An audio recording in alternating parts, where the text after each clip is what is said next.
સાવરકુંડલા શહેરના ગાંધી ચોકમાં મીઠાઈ અને ફરસાણની દુકાન ધરાવતા અશોકભાઈ ચૌહાણ નામના એક વેપારીએ 8 શખ્સો પાસેથી વ્યાજે પૈસા લીધા હતા। ત્યારે વ્યાજખોરો અશોકભાઈની મિલકત પચાવી પાડવાની ધમકીઓ આપતા હતા, જેને લઈને અશોકભાઈ તેમના ઘરે ગળે ફાંસો ખાઈને આપઘાત કરી લીધો હતો। આ ઘટના સાવરકુંડલાના દેવડા ગેટ વિસ્તારમાં બની હતી, જ્યાં કડિયા જ્ઞાતિ અને ફરસાણ એસોસિએશનના આગેવાન તથા ગાંધી ચોકમાં મીઠાઈ અને ફરસાણની દુકાન ચલાવતા અશોકભાઈ ચૌહાણ પોતાના ઘરે ફાંસો ખાઈને આપઘાત કરી લીધો હતો। અશોકભાઈએ ઘરે એકલા હતા ત્યારે છતમાં હૂક ચૂંદડી બાંધીને ફાંસો ખાઈ લીધો અને પરિવાર દ્વારા તેમની નીચે ઉતરી સાવરકુંડલા દવાખાને લઈ જવામાં આવ્યા હતા, પરંતુ ફરજ પરના ડોક્ટરે તેમને મૃત જાહેર કરી દીધા। અશોકભાઈના ખિસ્સામાંથી એક સુસાઇડ નોટ પણ મળી આવી હતી, જેમાં તેમણે 8 શખ્સોના નામ લખ્યા હતા।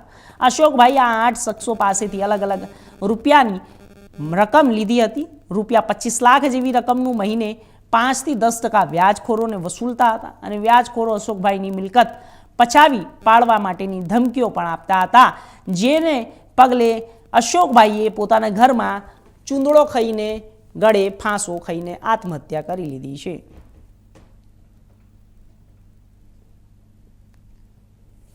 ધર્મ અશોકભાઈ ચૌહાણ છે। 12 તારીખે સવારે અમે ઘરે સૂતા હતા, મારા મમ્મી મંદિરે ગયા હતા અને પપ્પાએ સવારે 8 વાગે સુસાઇડ કરી લીધો હતો દિવાલ ઉપર છતમાં લટકાઈને, અને પપ્પાના ખીચામાંથી સુસાઇડ નોટ પણ મળી આવી હતી। અને એનું કારણ એવું હતું કે પપ્પાએ અલગ અલગ 7-8 જણા પાસેથી ઊંચા વ્યાજે પૈસા લીધા હતા અને વ્યાજ એટલું બધું વધી ગયું હતું કે મારા પપ્પા ભરી શકે એમ નહોતા ને એ લોકોનો ખૂબ જ ત્રાસ હતો મારા પપ્પા ઉપર, એટલે મારા પપ્પાએ આ પગલું ભર્યું છે। હા, અમે ફરિયાદ લખાવી છે સાવરકુંડલા પોલીસ સ્ટેશન। એમાં જે 8 નામ હતા એ 8 નામ સામે ફરિયાદ લખાવી છે। સુસાઇડ નોટમાં પૈસાનો ઉલ્લેખ હા છે, કોને કેટલા આપતા, કેટલા ટાઈમથી, અમુક લોકોને તો રકમ કરતાં 2 થી 3 ગણા પૈસા તો આપી દીધા હતા। 12 મેના રોજ એક સાવરકુંડલા ખાતે એક બનાવ બન્યો હતો, જેમાં અશોકભાઈ ચૌહાણ નામના વ્યક્તિએ સુસાઇડ કર્યું હતું।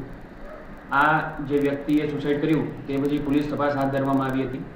આ તપાસ દરમિયાન એ જાણવા મળ્યું કે આ વ્યક્તિ એક સુસાઇડ નોટ પણ એક લખીને ગયેલા હતા।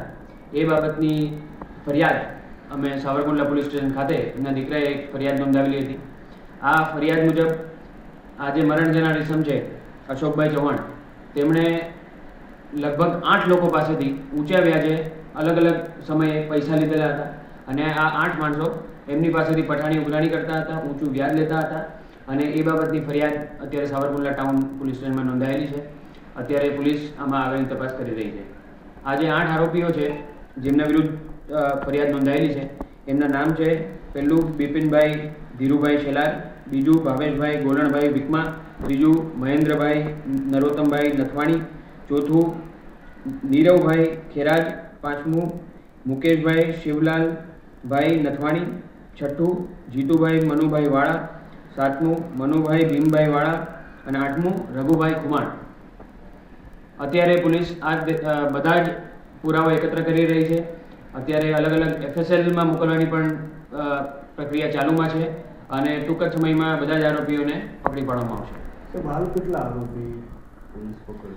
હાલ 2 આરોપી અમે પકડી પાડેલ છે અને બીજા આરોપીની શોધખોળ ચાલુ છે। જે રીતે ભારતના જવાનો દ્વારા